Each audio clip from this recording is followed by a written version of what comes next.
Кыргыз Республикасынын президенти Садыр Жапаровдун инсандын руханий, адеп ахлактык өнүгүүсү жана дене тарбиясы жөнүндө жарлыгынын негизинде Кыргыз Республикасынын Билим берүү жана Илим министрлиги тарабынан жаңы муунга татыктуу тарбия аталышындагы тегерек стол уюштурулуп, анда өлкөдө 2020-2030 жылдарда мектеп окуучуларын жана жаштар тарбиялоо концепциясынын жана концепцияны ишке ашыруу иш-чараларынын долбоору тааныштырылды. Анда иш-чаранын максаты катары жаңы муунга татыктуу тарбия берүүнүн багыттарын, милдеттерин, мазмунун, ыкмаларын, формаларын жана педагогикалык шарттарын талдоо болду. Алсак, мектепке чейинки балдарды тарбиялоодо өзүн алып жүрүү, башталгыч класстын окуучулары үчүн жалпы адамзаттык баалуулуктарды түшүндүрүү каралып, мында бөлүп жаруу маселесине бөгөт коюу каралган. Ал эми жогорку класска чейинки окуучулар үчүн улуттук өзгөчөлүктөрдү камтыган тарбия берүү киргизилген. Буга катар жогорку класстын окуучулары жана студенттер үчүн көп кырдуу маданияттуулукка багыт жасалып, тилине, динине, социалдык статусуна карабастан баардык улуттар менен бирдей мамиледе болуу тарбиясы жүргүзүлөт. Бул тарбиялык иштердин баары окуу программасына киргизилбестен жана предметтик сабактардан тышкары жүргүзүлөт. Программа менен биргеликте ошол тарбияны жеткирүү үчүн мугалимдерге кандайдыр элементтерди сунуштайбыз. Ар бир мугалим өзүнүн предметин окутуп жатканда эле кошумча түрдө ошол тарбияны жеткиришет. Ошолдон сырткары биз жана класс жетекчилердин жоопкерчилиги жогорулайт.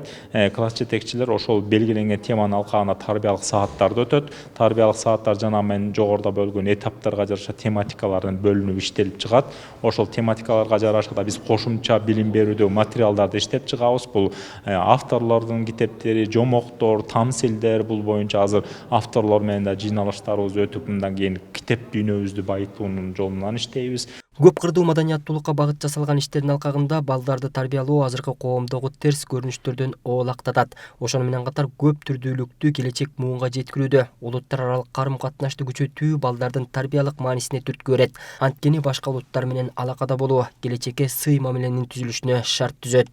Улуттар арасындагы мамилелер жөн эле бир лозунг эмес, бул адеп ахлактык деңгээлдеги карым-катнаштын көрсөткүчү.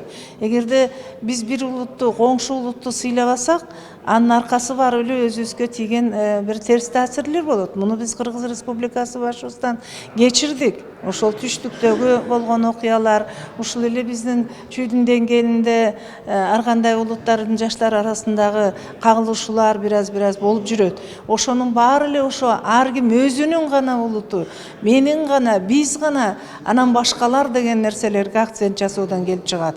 Ошон үчүн ошондой карым-катнаштардагы жанагы мен айткан толеранттуулукка баруу, өз ара сый, өз ара көтөрүмдүүлүк, сабырдуулук деген нерселерди тарбиялашыбыз керек да. Министрлик тарабынан өткөрүлүп жаткан иш-чара учурдун талабы. Анткени бүгүнкү күндө тарбия өтө төмөн деңгээлге түшүп кеткен. Ошондуктан коомду бириктирүү жана концепциянын алкагындагы иштерге өзүн тарбиялоо программасы бекитилгенин айтат долбоордун автору, педагогика илимдеринин доктору Алмазбек Токтомамбетов. Азыркы концепциянын негизги өзгөчөлүгү биз иштеп чыккан концепция. Бул биринчи кезекте баланын өзүн тарбиялоосуна өзгөчө көңүл бөлүнөт да. Экинчи өзгөчөлүгү бул баланын чөйрөсүнө өзгөчө көңүл бөлүш керек. Баланын достору ким, үй бүлөсү кандай, мектептен кийин кимдер менен кошо жүрүп атат, же болбосо интернет маселеси. Интернетте кайсы сайттарды карап көрүп атат, интернетти кайсы максатта колдонуп атат деген. Анан мектеп менен баланын байланышы деген. Ошондой баланын өзүнүн тегерегинен баштап, өзүн тарбиялоодон баштап туруп, анан башка тарбиянын түрлөрүнө өтүп кетүү деген. Дагы бир өзгөчөлүгү биз концепцияны жазууда колдон келишинче ар бир адамга түшүнүктүү боло тургандай жөнөкөй тил менен жазганга, структурасын жөнөкөйлөткөнгө абдан аракет кылдык. Анткени азыр карасаңыздар, негизинен 5 эле багыт боюнча кетет. Албетте 5 багыт ишинен өзүнчө бөлүнөт, бирок мындай караган адам, окуган адам дароо түшүнө алганга мындай жөнөкөй болуусуна абдан көп күч жумшадык, аракет кылдык.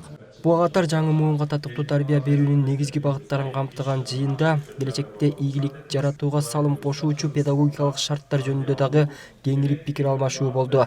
Натыйжада тегерек үстөлдүн катышуучулары Кыргыз Республикасында 2021-2030 жылдарда мектеп окуучуларын жана жаштарды тарбиялоо концепциясынын жана концепцияны ишке ашыруу иш-чараларынын долбоорун жактырышты.